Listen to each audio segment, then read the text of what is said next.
Assalamualaikum warahmatullahi taala wabarakatuh. Waalaikumsalam warahmatullahi wabarakatuh.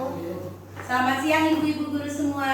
Selamat siang Ibu Guru. Pertama-tama kepada yang terhormat Ibu Kepala Sekolah, saya mewakili terima kasih atas kesediaannya hari ini untuk menghadiri kegiatan saya, yaitu pengibasan tentang budaya positif modul 1.4. Tak lupa pula saya ucapkan terima kasih kepada rekan-rekan guru semuanya yang bersedia hadir hari ini untuk melaksanakan kegiatan penyebaran pemahaman dan penerapan pengalaman budaya positif, mana kegiatan ini adalah untuk memenuhi tugas saya sebagai CGP Angkatan ke-10. Hari ini kita akan melakukan kegiatan penyebaran pemahaman kepada rekan guru di TK Tunas Patra. Ibu-ibu, sebelumnya saya ingin bertanya dulu, apa sih budaya positif menurut ibu-ibu semuanya? Mungkin ada ibu-ibu yang sudah paham atau mengerti tentang budaya positif. Apa ya budaya positif itu? Kalau Bu Eli gimana Bu Eli budaya positif? Senior soalnya. Ayo, Miss, apa Miss budaya positif? Budaya positif itu kegiatan yang memberikan nilai positif baik untuk guru dan anak. Oke, mantap. Yang lain, apa itu budaya positif menurut ibu-ibu semuanya? Sebelum kita masuk ke konsep ini, saya ingin menanyakan dulu sebelumnya, apa sih budaya positif menurut ibu-ibu? Bu Ati, menurut ibu apa? Positif dalam hal memberi pelajaran kepada anak. Betul. Oke, Bu Ati, positif apa budaya positif menurut ibu Ati? Mencontohkan anak yang baik, kan Oke. membedakan yang mana yang baik, yang mana yang Oke, mantap. Kalau menurut Bu Ita, apa budaya positif Bu Ita?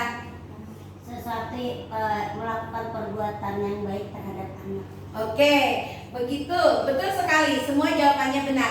Sekarang saya akan memberikan pemahaman tentang budaya positif, di mana sebelum kita membentuk budaya positif, ada konsep-konsep inti ternyata yang bisa membentuk atau terjadinya atau terwujudnya budaya positif itu. Pertama adalah perubahan paradigma belajar. Apa sih itu perubahan paradigma belajar? Nanti akan kita kupas. Yang kedua, karena adanya faktor kebutuhan manusia. Kalau itu kita pasti ada sesuatu yang dibutuhkan kan. Yang ketiga itu adanya posisi kontrol. Posisi kontrol guru seperti yang kita ketahui, posisi kita harus ada berandal. Nanti kita akan bahas juga disiplin positif, keyakinan kelas, nilai-nilai kebajikan, dan juga motivasi perilaku serta segitiga restitusi. Next, Min. Oke, sekarang kita masuk kepada poin konsep inti yang pertama, yaitu pembelajaran dengan paradigma baru. Sekarang saya ingin bertanya lagi. Berdasarkan kurikulum kita yang baru, kurikulum Merdeka, kita sudah tahu bahwa tujuan dari pendidikan itu adalah menanamkan nilai karakter yang terdapat di profil pelajar Pancasila. Seperti yang sudah kita ketahui, ada 6 karakter yang terdapat di profil pelajar Pancasila ini, yaitu beriman dan bertakwa kepada Tuhan Yang Maha Esa, mandiri, bernalar kritis, kreatif, bergotong royong, berkebinekaan global. Ini semua adalah profil-profil atau karakter-karakter yang diharapkan akan terlahir atau terwujud di anak-anak didik kita. Sekarang apa sih pembelajaran paradigma yang baru itu? Nah, paradigma baru itu adalah bagaimana kita menyajikan pembelajaran yang berdiferensiasi. Seperti yang kita tahu ibu-ibu, berdiferensiasi itu apa? Berdiferensiasi itu adalah pelajaran yang berpihak kepada anak, betul sekali. Pembelajaran yang berpihak kepada peserta didik, di mana kita melihat segala kebutuhan, segala kemampuan, kekuatan yang ada pada diri anak yang berbeda-beda. Dari situlah kita menanamkan paradigma baru ini berdasarkan pembelajaran terdifferensiasi yang dikaitkan dengan karakter yang terdapat di profil pelajar Pancasila. Jadi, berdasarkan prinsip itu, agar peserta didik dapat belajar sesuai kebutuhannya dan berkembangnya sesuai dengan teori psikologi modern untuk mewujudkan profil pelajar Pancasila. Jadi ini loh paradigma belajar yang baru yang harus kita pahami. Jadi di mana kita bisa membeda-bedakan anak, kita bisa mengelompok-kelompokkan anak berdasarkan kebutuhannya. Jadi dari situ kita bisa menanamkan nilai-nilai karakter yang ada di tujuan pendidikan saat ini, tujuan pendidikan kurikulum merdeka. Next, Miss, silakan. Sekarang apa sih miskonsepsi antara teori kontrol? Terkadang bukan cuma omongan yang miss ya. Terhadap suatu teori pun kita miss.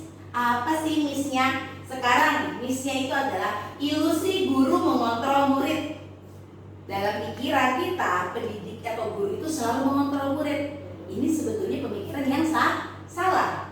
Ilusi bahwa semua penguatan positif itu efektif teman-teman, belum tentu ternyata. Belum tentu semua penguatan positif itu efektif dan bermanfaat. Kenapa ya? Nanti kita akan bahas. Kenapa sih kok belum tentu bermanfaat? Kenapa bisa miss? Padahal sebetulnya setiap anak yang dipicu, didukung, dikasih penguatan, pastikan ternyata ada efeknya yang tidak baik juga, bukan hanya efek bermanfaat saja. Yang keempat, ilusi bahwa kritik dan pembuat rasa bersalah mampu menguatkan karakter. Terkadang kita guru tanpa sadar mengkritik anak, tanpa sadar sebetulnya kita mengkritik anak. Kamu kok nakal, kamu kok manjat-manjat ini. Sebetulnya tanpa kita sadari niat kita baik, tetapi kita tidak sadar bahwa itu ada nilai negatif. Terus miss yang keempat itu ilusi bahwa orang dewasa itu berhak memaksa dan memberi hukuman. Ini terkadang kita guru kita selalu miss di sini. Kenapa missnya? Kita tanpa sadar apa yang kita lakukan sebenarnya memberi hukuman kepada anak. Nah, miss ini yang harus kita hilangkan, ya kan? Yang harus kita rubah semuanya. Oke, next miss. Mengubah paradigma stimulus respon ke pendekatan dengan teori kontrol. Nah, untuk mengatasi hal-hal yang seperti tadi di depan, kita memerlukan stimulus. Kita harus tahu bahwa realitasnya kebutuhan manusia itu katanya sama. Apakah sama menurut ibu-ibu? Tidak, betul. Menurut teori kontrol, ternyata kebutuhan tidak sama. Meskipun kita perlu makan, perlu tidur, perlu pakaian, perlu bersenang-senang, perlu diakui, perlu juga merasa bahagia, perlu bebas, tapi kan kebebasan setiap orang tidak sama ya. Ada anak yang suka diam saja dia sudah nyaman, ada anak yang harus lari-lari malah dia senang. Nah, ini yang harus kita ubah. Yang kedua, semua orang melihat hal sama. Menurut stimulus respon semuanya sama, tetapi menurut teori kontrol setiap orang memiliki gambaran yang berbeda. Setuju ibu-ibu? Iya, karena kita juga berbeda ya. Yang ketiga, kita mencoba mengubah orang agar berpandangan sama dengan kita. Ini menurut stimulus, padahal nggak bisa kan? Yang harus kita lakukan adalah kita berusaha memahami pandangan orang lain tentang dunia. Jadi kita coba melihat sesuatu itu bukan dari kacamata kita saja, tetapi kita melihat dari kacamata yang berbeda. Yang keempat, perilaku buruk dilihat sebagai suatu kesalahan. Sebetulnya semua perilaku yang kita lakukan pasti ada tujuan. Yang menilai salah atau benar itu orang lain. Tetapi bagi diri kita mungkin punya tujuan sesuatu. Nah, yang selanjutnya, orang lain bisa mengontrol saya. Sebetulnya tidak bisa. Yang bisa mengontrol adalah diri kita sendiri. Mau itu anak-anak, mau itu orang dewasa, adalah yang mengontrol diri sendiri. Saya bisa mengontrol orang lain. Tidak bisa kan sebetulnya. Kita tidak bisa mengontrol mau itu anak kita sendiri ataupun apalagi anak murid kita. Karena kita tidak bisa mengontrol. Yang bisa kita lakukan, kita hanya mengarahkan dan menuntun. Selanjutnya, pemaksaan ada pada saat rujukan gagal. Ini betul-betul sering terjadi. Tetapi menurut teori kontrol, kolaborasi dan konsensus menciptakan pilihan-pilihan baru. Artinya, di mana kita bisa berkolaborasi dengan orang lain, mau itu dengan anak murid, mau itu dengan rekan sejawat, kita akan menciptakan pilihan-pilihan baru. Misalnya kita ada masalah, saat kita sendiri menyelesaikan, belum tentu kan terselesaikan. Tetapi ketika kita berkolaborasi dan kita menciptakan sesuatu yang baru dengan orang lain, maka mungkin akan ada ide-ide atau jawaban-jawaban dari setiap masalah. Yang terakhir itu model berpikir menang atau kalah. Tetapi kalau di teori kontrol adalah model berpikirnya menang dan menang. Di sini loh, itulah perbedaan dari tadi. Selanjutnya disiplin positif. Kita sudah mengarah ke disiplin positif ya. Menurut Diana, disiplin itu berasal dari kata disiplina yang artinya belajar. Kadang kita tidak tahu, menurut kita disiplin itu peraturan ya. Iya. Sebetulnya disiplin itu adalah belajar. Nah, di mana kita belajar untuk mendisiplinkan diri, menggali potensi dengan suatu tujuan untuk mengarah ke sebuah tujuan. Jadi, di sini disiplin positif adalah salah satu cara penerapan disiplin yang bertujuan untuk menumbuhkan kesadaran serta memberdayakan anak didik tanpa adanya motivasi imbalan atau penghargaan, ancaman atau hukuman, namun adanya motivasi intrinsik. Saya mau tanya nih, kalau menurut ibu-ibu motivasi intrinsik itu apa ya? Mungkin ada yang sudah tahu. Betul sekali Ibu Weni, motivasi yang lahirnya dari diri sendiri. Nah, ini nih yang perlu kita gali sama anak-anak didik kita. Kita nggak perlu harus kasih permen, kita nggak perlu harus kasih pujian ketika mereka datang, tetapi mereka akan datang cepat karena adanya kesadaran dari diri sendiri. Mereka akan membuang sampah dengan sendirinya karena adanya motivasi dari diri sendiri. Itu yang ingin kita gali ibu-ibu dari disiplin positif ini, menuju ke arah motivasi intrinsik. Sekarang sebagai seorang pendidik atau guru, tujuan kita adalah apa?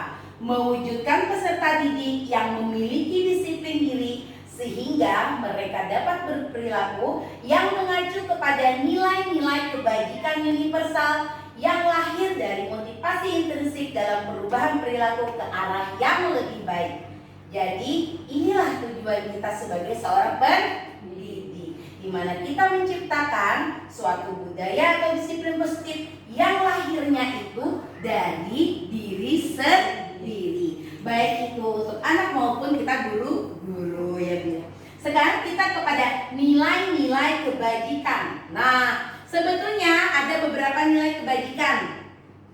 Terdapat banyak sekali. Saya ambil contoh, ini ada 3 nilai kebajikan yang saya ambil dari profil pelajar Pancasila, EBO Primary Years Program (PYP), dan juga saya ambil dari keterampilan hidup life skill ya Bun. Jadi ini saya ambil contoh dari 3 nilai kebajikan aja. Nilai kebajikan itu sangat banyak enggak? Adanya tanggung jawab, adanya kemandirian, adanya kesabaran, kehormatan, integritas, segala macam. Ini adalah beberapa nilai-nilai kebajikan yang sebagai contoh. Nilai-nilai kebajikan itu kalau profil pelajar tadi kita sudah tahu kan, ada nilai 6 karakter yang sudah dijabarkan. Dan ini dari 6 karakter ini banyak sekali nanti dikupas nilai-nilai apa saja. Kalau dari IPO ada toleransi, rasa hormat, integritas, mandiri, menghargai, antusias, empati, keingintahuan, kreativitas, kerjasama, percaya diri, dan komitmen. Banyak lagi yang lainnya. Ada keterampilan hidup, di situ ada life skill. Ada life skill, yang dapat dipercaya itu pendengar yang aktif, tidak merendahkan orang lain. Terkadang kita lupa hal-hal seperti itu adalah hal-hal yang sangat berkaitan dengan nilai-nilai kebajikan.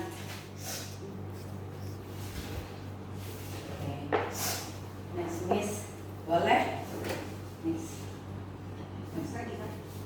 Oke, ini adalah kita beralih kepada nilai inti kebutuhan dasar manusia. Nah, seperti yang Bunda tahu tadi, manusia itu ternyata memiliki kebutuhan dasar. Kalau menurut ibu-ibu, kebutuhan dasar kita itu apa saja? Satu, misalnya kebutuhan untuk bertahan hidup. Di sini kita tahu bahwa kita sadar bahwa manusia itu memerlukan segala kebutuhan dan segala sesuatu yang ada di dalam setiap orang itu harus dipenuhi dan kita lakukan untuk dapat apa yang kita inginkan. Seluruh tindakan yang dilakukan itu memiliki tujuan tertentu dan semua hasil terbaik yang kita lakukan adalah pemenuhan kebutuhan dasar agar terpenuhi dengan baik. Misalkan nih ada anak yang kalau kita kasih pekerjaan, bukannya dia menyelesaikan, tetapi dia malah bersenang-senang, dia malah main-main. Terkadang kita guru kita tidak memikirkan apa sih sebenarnya yang dibutuhkan anak ini. Kita tidak sadar mungkin anak kita ini kurang senang, tidak merasa bebas, atau dia perlu sesuatu, dia pengen bermain mungkin masih.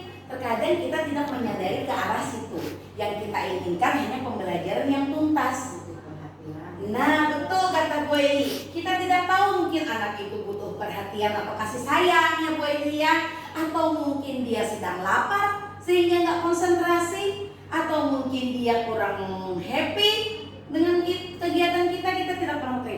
Justru disinilah kenapa kita harus memahami dan mengenali kebutuhan dasar manusia, agar kita bisa menyelami setiap anak, agar kita bisa melihat sisi dari kekurangan orang lain berdasarkan kebutuhan yang mereka belum penuhi. Oke, boleh next lagi Miss.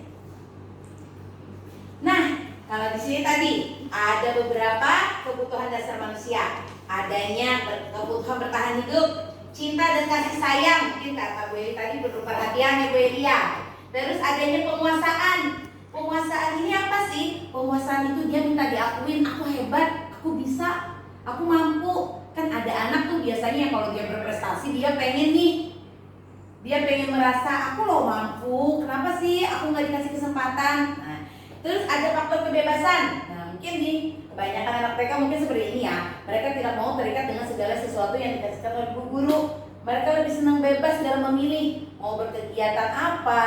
Di sini tadilah fungsinya kita harus memahami pembelajaran terdiferensiasi. Terus adanya faktor kesenangan. Kita juga harus memperhatikan nih, anak saat kita beri kegiatan, dia senang, sedih atau apa.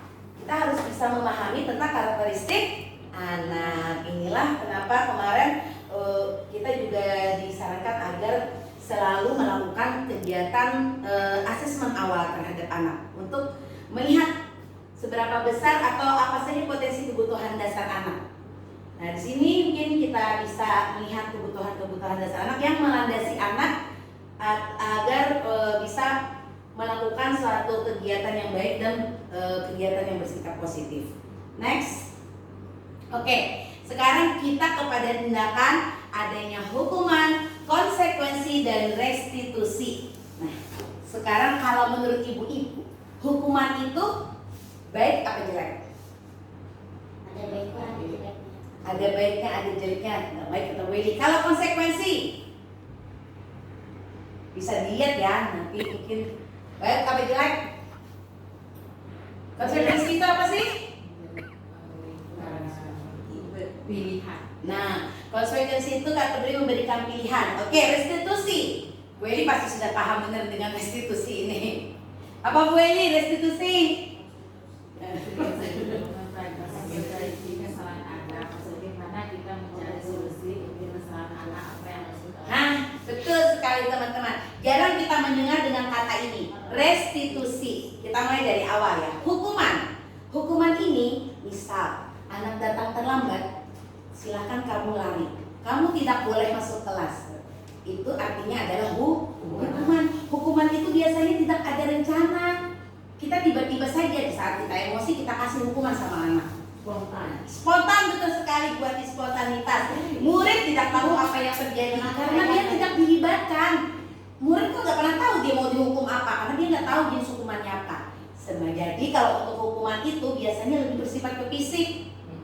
Nah, ini kebanyakan hukuman. Jadi jelas ya, kalau untuk di TK ini tidak mungkin kita berikan. Dan tidak baik mau untuk SMA mau di jenjang manapun tidak bagus. Sekarang kita ke konsekuensi. Banyak yang bilang konsekuensi ini sebetulnya bagus dalam porsi tertentu. Tetapi juga tidak boleh sering-sering kita lakukan konsekuensi. Misalnya saat anak menumpahkan air temannya, konsekuensinya apa? Ambil elak semua. Nah betul sekali, dia harus membersihkan segala sesuatu yang dia kerjakan atau dia harus melakukan segala sesuatu, memperbaiki kesalahan. Apa yang dia lakukan dia harus memperbaiki. Itu adalah konsekuensi. Tetapi ternyata ini juga tidak terlalu efektif untuk anak, karena anak memang akan melakukan kesalahannya dengan perbuatan, tetapi tidak ada efek untuk motivasi dalam diri anak sendiri. Sekarang kita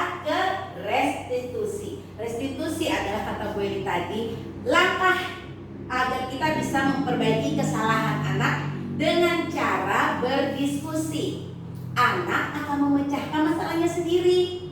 Jadi, dalam proses restitusi adanya proses menciptakan kondisi bagi murid untuk memperbaiki kesalahan. Satu, kita tidak pernah menyalahkan anak, tetapi kita akan menstabilkan kondisi anak. Yang kedua, yang kita lakukan berkolaboratif. Guru dan murid akan berkolaboratif. Jadi bukan kita menyalahkan anak, tidak, tetapi anak merasa kita teman yang bisa diajak berkolaborasi, di mana kita akan mengajarkan kepada mereka untuk mencari solusi sendiri.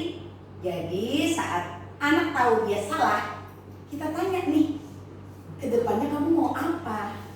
Untuk memperbaiki kesalahan kamu mau apa? Jadi bukan kita yang memberi solusi, tetapi anak yang menciptakan solusinya sendiri. Kita ajak dia.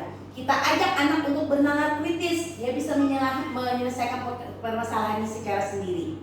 Jadi di situ bedanya tadi kan, kalau di sini konsekuensi kita yang kasih solusi, kita yang mendorong solusi, tetapi kalau di restitusi anak sendiri yang menggali.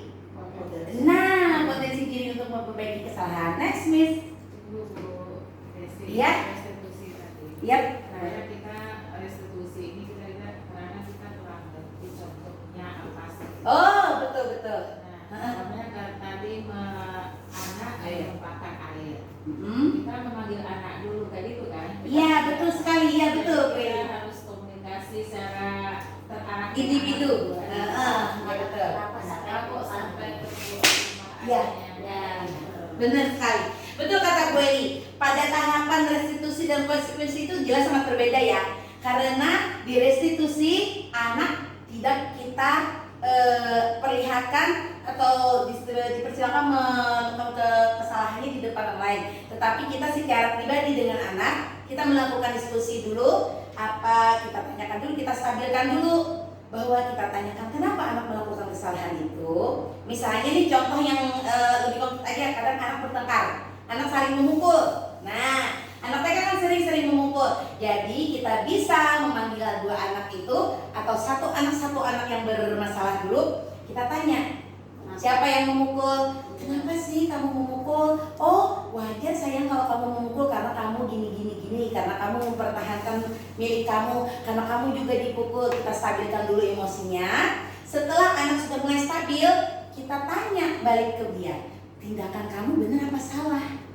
Saat anak sudah yakin tindakannya salah, disitulah kita bisa memberikan pertanyaan. Kalau ibu-ibu misalnya sudah membuat kesepakatan kelas, mungkin Bu Eli sudah buat ya Bu Eli. Saya juga sedang dari kemarin karena konsultasi dengan Bu Eli sudah melihat ada kesepakatan kelas. Saya mau mencoba dimulai tahun kemarin juga melakukan kesepakatan kelas. Saya ada kesepakatan kelas dengan anak seperti ini, tidak membahayakan orang lain, diri sendiri dan orang lain. Ada salah satu kesepakatan kelas saya seperti itu.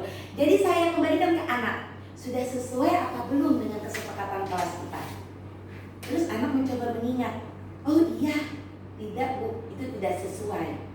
Berarti kan tidak, itu adalah perbuatan yang salah. Dia tahu itu salah, dia tahu itu tidak sesuai. Dan akan saya tanyakan kepada anak yang bersangkutan, kedepannya kamu mau seperti apa nih?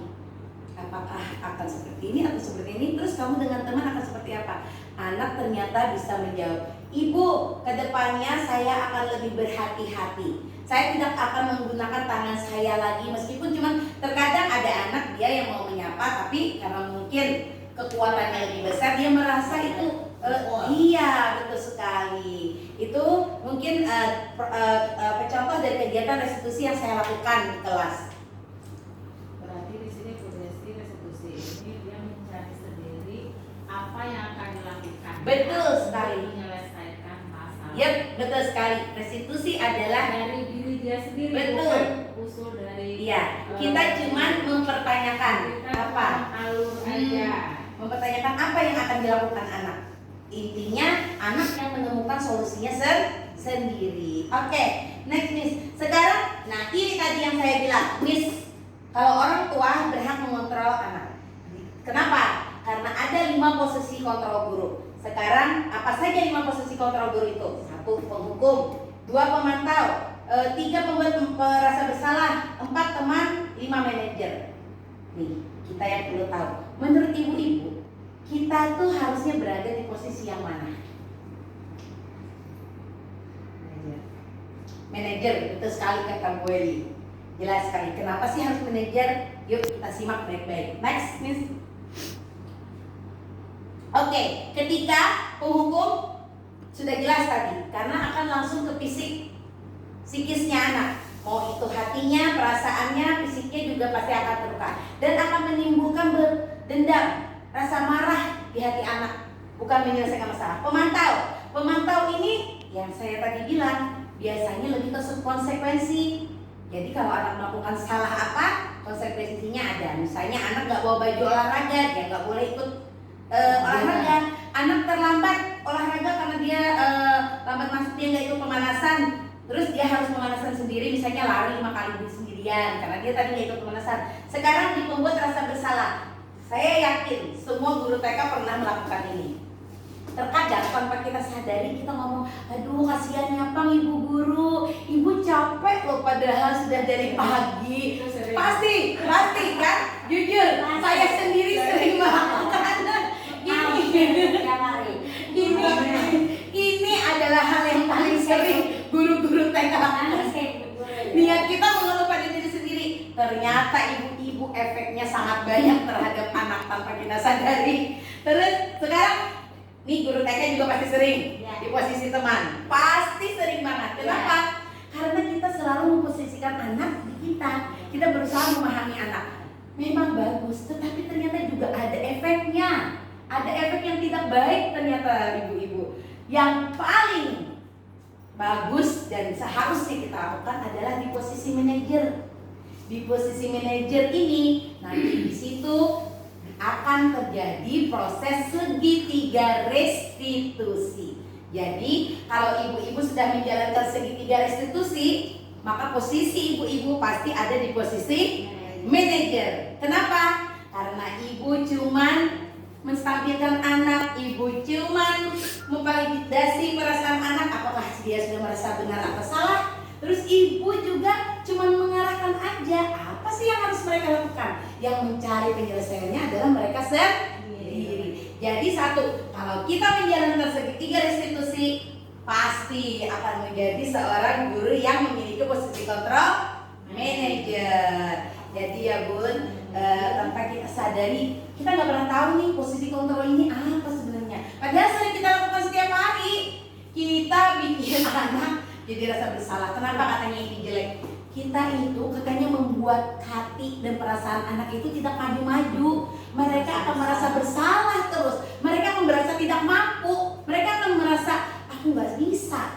Itu loh ternyata yang salahnya. Terus kenapa di posisi teman? Di posisi teman itu ibu-ibu juga nggak baik. Anak akan tergantung dengan kita. Bisa nih, saya yakin saat guru kelasnya tidak ada, ditinggal dengan guru lain, ternyata anak amburadul, tidak terlalu kompak dengan gurunya. Kenapa? Karena dia sudah terbiasa dengan wali kelasnya yang posisinya sebagai teman.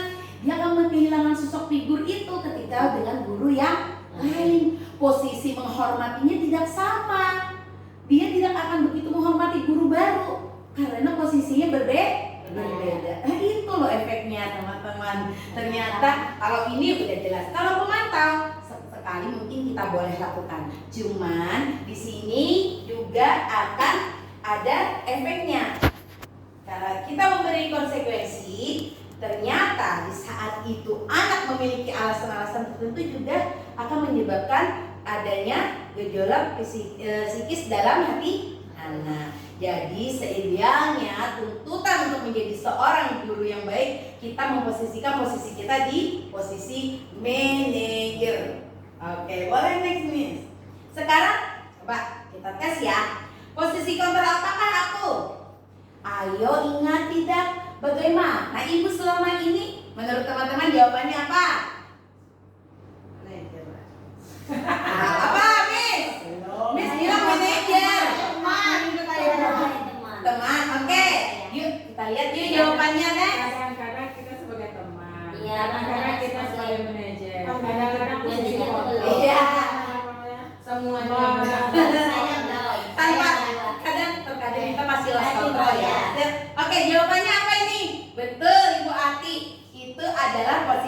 sebagai teman. Betul sekali, Bu. Mantap Ibu Ati. Nice, Miss. Berarti sudah bisa mengenali posisi nih. Sekarang kamu selalu saja salah. Ayo, apa kira-kira posisi kontrolnya? Rasa bersama. Rasa bersalah ya. Ya, apa? Hukuman kata Bu Ati. Ayo kita lihat sama-sama jawabannya. Iya, waduh, memang betul-betul mantap. Bu Ati sudah tahu posisi kontrolnya. Weh, ternyata benar. Penghukum. Karena kita sudah ngejudge dia salah, ya kan? Makanya Iya. Terus silakan nih. Apa selanjutnya? Nih, kalau ada apa yang akan kamu lakukan untuk menyelesaikan masalah ini? Nah, Posisi itu kontrolnya. manajer itu. Di manajer. Ayo yang lain. Pemantau, apakah pemberi rasa bersalah atau teman ataukah manajer ataukah penghukum? Manajer. Oke, kita lihat kata Miss dan kata Bu Eli ini adalah posisi manajer. Silakan Miss. Oh, mantap. Kayaknya habis ini posisi kontrolnya di manajer nanti Miss ya. Oke, lanjut Miss. Nih, posisi kontrol apakah aku? Peraturannya apa ya? Apa ya? Kira-kira posisi kontrol apa nih?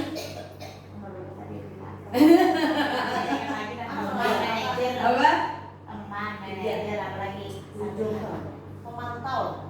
Oke, ya kita lihat sama-sama jawabannya. Ya, betul, mantap Miss. Berarti ini adalah posisi di pemantau karena peraturan itu akan kembali ke konsekuensi. Next Miss. Sekarang ini, kamu akan diam di kelas karena tidak menghabiskan makan. Oh, itu Kira-kira. Ya, hukum. Udah jelas ya? Miss ya, udah yakin ya? Yuk, lihat jawabannya. Harus akan pesan. Oke, betul sekali. Karena Haruskan makan. betul. Gak pulang kalau nggak habis makan. Kamu nggak boleh ikut main kalau tidak habis makan, ya kan? ada Oh, boleh iya. jemput apa dulu kawas tuh, ada tuntung menulis kan, ada tuntung makan, ada boleh itu tahu. Nah, tidak boleh ikut kaulah. Jelas ini posisi penghukum. Next Miss. Ayo Miss. Nah, keyakinan kelas. Nah, ini tadi yang saya bilang waktu pertama tadi saya bilang, kenapa sih kita perlu adanya keyakinan kelas? Kenapa bukan peraturan?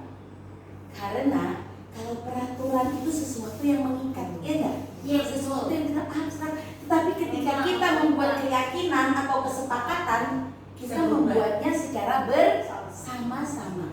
Kita konsultasikan dulu dengan anak. Inilah yang bedanya peraturan dan kesepakatan. Saat kita membuat kesepakatan, kita membuatnya secara bersama-sama. Sudah dipikirkan bersama-sama. Next Miss. Nah, nih pembentukan keyakinan kelas. Kemarin saya pernah melakukan kegiatan pembentukan kelas seperti ini. Karena kita anak TK, biasanya TK belum tahu kan. Kita tawarkan sama anak. Kemarin saya tawarkan kepada anak. Gimana kalau kita bikin peraturan tidak boleh datang terlambat? Harus tepat waktu dalam menyelesaikan tugas, saya bilang. Terus ada anak yang kritis. Ibu, kalau tugasnya sulit kan tidak bisa tepat waktu. Oh iya betul. Berarti harus apa ya? Gimana kalau tanggung jawabnya menyelesaikan tugas aja, tidak usah tepat waktu, saya bilang. Tapi yang tepat waktu itu datang aja ke sekolah. Oh boleh Ibu Guru, boleh. Jadi sifat-sifat ataupun isi dari pembentukan keyakinan kelas itu satu, bersifat abstrak, lebih rinci dan konkret. Misalnya, kita tidak bisa bikin peraturan disiplin. Kalau SMA mungkin masih bisa ya, disiplin. Tetapi kalau ke anak kita TK, kita harus lebih konkret, lebih nyata, lebih rinci. Datang tepat waktu misalnya. Terus yang kedua, berupa pernyataan yang universal. Universal artinya adalah yang umum, yang anak-anak tahu, bukan yang sulit-sulit. terbiasa. Nah, itu kata-kata yang mudah dipahami orang banyak. Senantiasa dibuat dalam bentuk positif. Nggak boleh tuh kita menggunakan kata-kata negatif. Kalau bisa hindari kata jangan, tidak boleh, atau intinya jangan ada kata-kata yang negatif. Jadi kalau misalnya kita berikan cuma kata-kata positif di situ. Sedikit saja agar mudah diingat, jelas. Kalau bikin keyakinan kelas harus singkat, padat, dan mudah dipahami dan mudah diingat anak. Yang selanjutnya itu sesuaikan dengan kondisi kelas kita. Gak mungkin kan kondisi kelas kita dimulainya jam 8, anak-anak harus datang jam 6:30. Jadi kita sesuaikan saja dengan kondisi ke kelas. Dan yang paling penting harus melibatkan anak. Kalau kita bikin keyakinan sekolah, berarti harus seluruh warga sekolah yang membuatnya. Oke, next Miss. Nah, ini adalah contoh-contoh keyakinan kelas. Misalnya nilai kebajikannya. Ini secara dalam belakangnya budayanya. Ini ya, yang harus kita hindari itu ini. Kita tidak boleh membuat keyakinan kelas berdasarkan suku, berdasarkan ras, berdasarkan bahasa, agama, nggak boleh. Karena semua sama. Jadi hindari perbedaan-perbedaan itu. Dan itu kita membuatnya harus dalam posisi adil, hormat, kepedulian, integritas. Ini harus ada semua nih nilai-nilai yang ini. Terus misalnya contoh tuh, kembalikan barang pada tempatnya. Kan mudah diingat kan? Iya. Membuang sampah pada tempatnya, mudah diingat. Atau jagalah kebersihan. Cuci piring sehabis makan. Berdoa sebelum dan sesudah kegiatan. Kan mudah diingat bagi anak. Oke, boleh next. Nah, ini ibu-ibu yang tadi. Kalau mau jadi posisi manajer, ini yang harus kita selalu terapkan. Setiap hari harusnya ya. Semoga setelah ini kita akan jadi posisi manajer semua. Jadi yang pertama adalah menstabilkan identitas. Ini tadi, saat anak salah kita tidak menghujat, kita tidak menghukum, kita tidak memberi kata-kata negatif, tetapi kita mempertanyakan dulu. Kita ajak anak diskusi, kita panggil anak secara pribadi, berdua, boleh face to face, dialog enak, santai dengan anak. Kita tanyakan dulu, kita stabilkan dulu. Kadang anak yang bertengkar emosinya menggebu-gebu. Kita stabilkan dulu emosinya, kita beri penguatan dulu dia, kita yakinkan dulu kalau dia memang benar melakukan itu. Ada nanti beberapa pertanyaan. Lalu tindakan yang kedua yang kita lakukan adalah validasi tindakan yang salah. Anak harus yakin dulu kalau dia salah. Kalau dia nggak yakin salah, ngapain dia bertanggung jawab, ya kan? Jadi, iya. Terkadang ada anak yang seperti itu. Itu bukan salahku ibu guru, dia yang salah. Yang aku duluan. Betul. Ini yang harus kita lakukan. Kita harus yakinin dulu, kita validin dulu anaknya sudah valid apa belum dia merasa salah. Yang ketiga, baru kita menanyakan keyakinan. Sudah yakin nggak dia kalau itu sudah sesuai apa tidak dengan aturan? Kalau dia sudah yakin dengan aturan, lalu kita akan mempertanyakan penyelesaian masalah dari anak. Nah ini loh ibu-ibu, nanti dengan adanya segitiga restitusi, proses dialog yang dijalankan guru untuk mendapatkan hasil anak didik yang mandiri dan bertanggung jawab. Saya yakin kalau semua anak sudah bisa melakukan segitiga restitusi, pasti anak-anaknya pada mandiri dan bertanggung jawab. Karena dia udah tahu, oh ini salah. Oh, kalau aku salah nanti kan ada kesadaran dari diri sendiri karena adanya tanggung jawab tadi. Oke, next Miss. Sekarang ini kegiatan menstabilkannya tadi. Tuh, kita boleh menanyakan beberapa pertanyaan ini. Oh, wajar kamu kalau berbuat itu. Oh, tidak ada manusia yang sempurna sayang. Makanya kamu marah ya tadi saat teman seperti ini. Oh, ibu juga pernah kok melakukan kesalahan. Ini adalah kata-kata yang menguatkan anak-anak agar emosinya menjadi stabil. Next Miss. Nah, ya ini validasi. Saat kita ingin memvalid anak, kita harus punya alasan. Jadi kita tanyakan dulu, oh apa sih alasan dia kok sampai dia marah? Terus kamu kenapa? Oh kamu nggak apa-apa tadi memukul saya karena kamu memang benar. Itu kita harus kuatkan dulu. Habis itu kita berikan anak untuk bisa melakukan apakah tindakan itu buruk atau tidak. Kita yakinkan kepada anak. Kita beri keyakinan dalam diri dia. Sebetulnya dia salah apa tidak. Kalau dia sudah merasa tindakannya salah, baru kita naik ke tahap selanjutnya yaitu next Miss, keyakinan. Nah, ini kita harus, kalau dia sudah yakin dia salah, kita akan menanyakan keyakinannya. Nah, kita boleh bertanya seperti ini kepada anak. Ini contoh-contohnya. Nilai-nilai apa saja yang sudah kamu sepakati? Seperti apa sih gambaran kelas ideal menurut kamu? Saat kita tanya ini, kamu ingin menjadi orang yang seperti apa? Tidak mungkin anak merasa dihakimi karena kita menanyakan yang baik-baik. Kita menanyakan cita-cita sama mereka. Mereka pengen di kelas yang seperti apa, ya kan? Nah, inilah akhir dari kegiatan segitiga restitusi kita. Oke, next Miss. Nah, ini mungkin kegiatan-kegiatan contoh penerapan segitiga restitusi yang saya lakukan. Ini kasus pada saat Kirana itu sering datang terlambat, tidak pernah mengikuti kegiatan berdoa.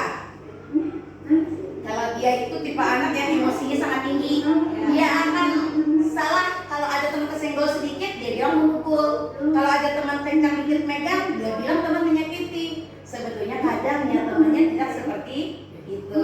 Nanti ibu-ibu bisa melakukan dengan kegiatan seperti ini. Anak kita bisa panggil, kita lakukan pembicaraan doa seperti ini, dilakukan seperti ini. Ini pun proses kegiatan restitusi yang saya lakukan. Oke, next Miss.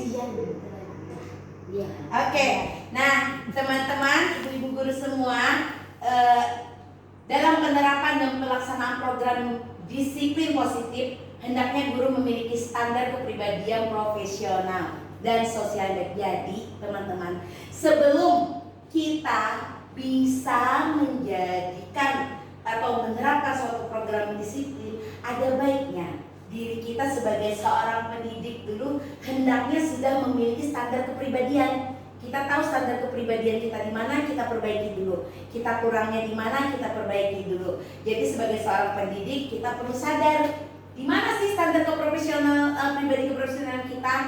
Apakah kita sebagai guru sudah lebih baik daripada anak? Itu harus kita sadari betul-betul. Kita harus mampu merefleksikan diri dalam posisi kontrol saat ini. Kita jadi sadar saat ini kita ada di mana. Sebagai seorang pendidik atau among, kita harusnya berada pada posisi manajer yang dapat menuntun anak didiknya agar menjadi anak yang berkarakter, berdisiplin, santun, jujur, peduli, mandiri, merdeka, bertanggung jawab, dan merupakan pembelajar sepanjang hayat. Ini adalah tujuan pendidikan yang sesuai dengan standar pendidikan nasional. Jadi saat kita ingin menerapkan suatu budaya positif, baik itu di kelas ataupun di sekolah, kita adalah role model yang utama sebagai agen dari perubahan itu. Kita yang harus memperbaiki standar kepribadian kita terlebih dahulu. Kalau kita bisa menempatkan posisi kita sesuai dengan standar profesionalisme kita sebagai seorang pendidik, maka insya Allah anak-anak akan tentu mengikuti dan akan menjadikan kita role model bagi mereka. Semoga kedepannya kita bisa menjadi guru yang lebih berkarakter lagi, yang bisa menuntun anak untuk menuju pendidikan sepanjang hayat mereka. Karena kita sadar kita ada fase awal dari anak-anak. Mereka akan terus belajar sepanjang hayatnya tanpa kita dampingi lagi.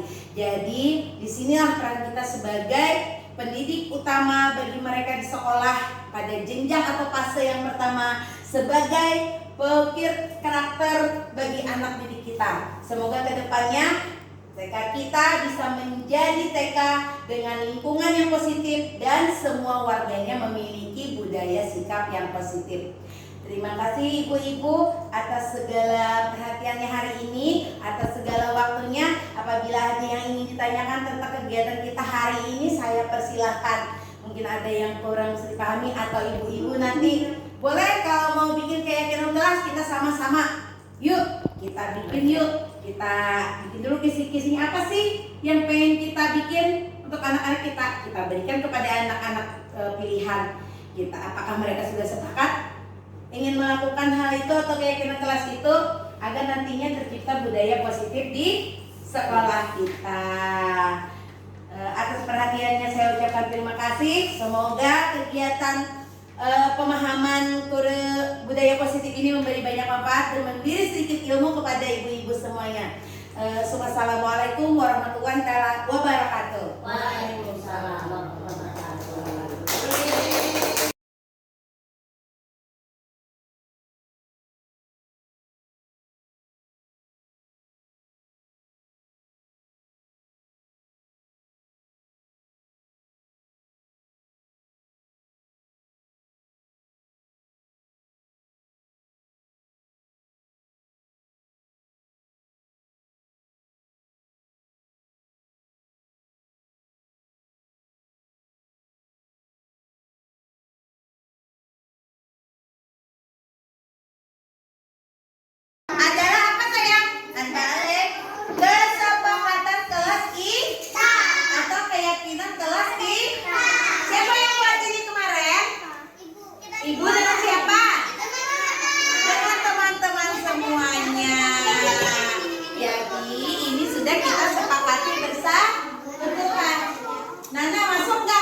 apa kesepakatan kelasnya?